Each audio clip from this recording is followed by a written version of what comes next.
110 jeunes Congolais ont rejoint volontairement les FARDC dans le cadre de la mission de pacification du conflit Tekeyaka amorcée il y a peu par les rois Méni Kongo et Sa Majesté Kavabioko Fabrice Zombi.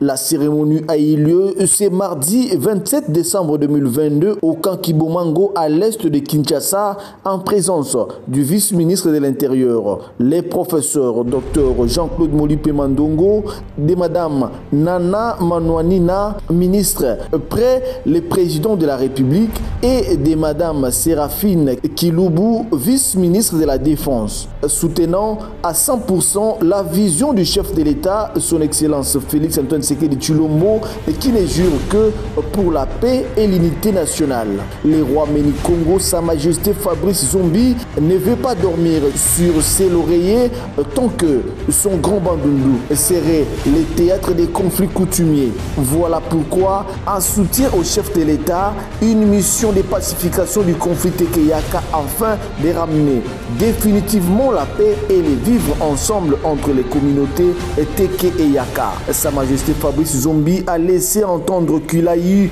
parlé avec les ancêtres. Passant par Kwamut et Machambio, il a eu à convaincre et à gagner la confiance des autorités ancestrales afin de pérenniser la paix au Grand Bandundu tel que voulu par les garants du bon fonctionnement des institutions, son Excellence Félix Antoine Tshisekedi Tshilombo. Il s'y est de signaler que la paix au Grand Bandundu est jadis menacée par les troubles communautaires provoqués par la malice de certains chefs coutumiers et politiciens. C'est dans cette optique que le roi Méni Kongo a convaincu 110 jeunes Congolais à rejoindre volontairement les FARDC conformément à l'appel lancé par le chef de l'État, Félix Antoine Tshisekedi Tshilombo, le mois dernier.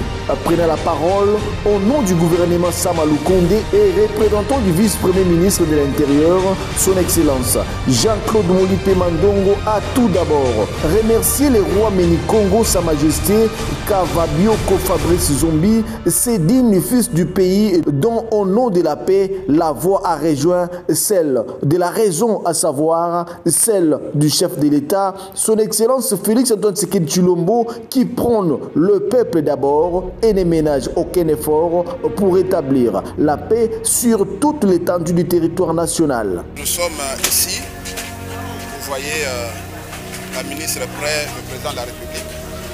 Nous avions aussi la vice-ministre chargée de la défense nationale congolaise et anciens combattants.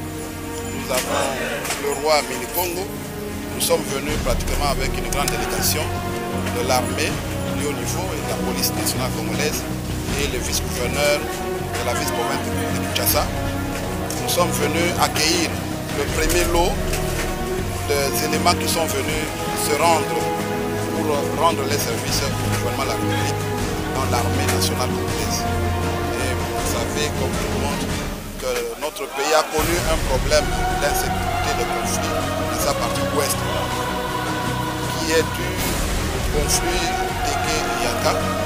Et le chef de l'État a bien vu, il a trouvé que c'est un conflit qui est vraiment autour des chefs coutumiers, ainsi qu'il a chargé le roi du Congo pour que lui, qui a un langage adéquat par rapport à ses chefs, puisse leur parler et amener la paix dans cette partie-là. Au jour d'aujourd'hui, nous avons fait ça. Vraiment, l'écho de la volonté du chef de l'État est attendu. Les jeunes gens se sont rendus, plus ou moins une centaine, se sont rendus. Maintenant, ils vont se rallier le rang de l'armée congolaise. Et nous pensons que la deuxième vague, la troisième vague, la quatrième vague va continuer pour que tout celui qui est dans la position de combattre au niveau de cette partie de la République puisse venir rejoindre le rang de l'armée de façon que la paix soit durable dans cette partie de la République et surtout nous voulons que le développement, le vrai développement puisse commencer. Les actions de développement doivent vivre et là nous allons demander au ministre des Affaires sociales d'aller arriver sur place pour voir le besoin de ce milieu de façon que cette situation qui est arrivée ne puisse plus jamais ressurgir Et nous voulons que cette paix puisse rester du nous. Le vice-ministre de l'Intérieur, Jean-Claude Molipe Mandongo, a ensuite félicité les 110 compatriotes qui ont répondu favorablement et volontairement à l'appel des recrutements dans l'armée lancé par le chef de l'État, Félix Antoine Tshisekedi Tshilombo, lors de son adresse à la nation, avant d'appeler ceux qui traînent encore dans la forêt à Kwamouth, à Machambio et ailleurs à rejoindre la voie de la raison. Nous n'avons pas un autre message à donner. Le message aujourd'hui, c'est le message du chef de l'État. Le chef de l'État veut la paix.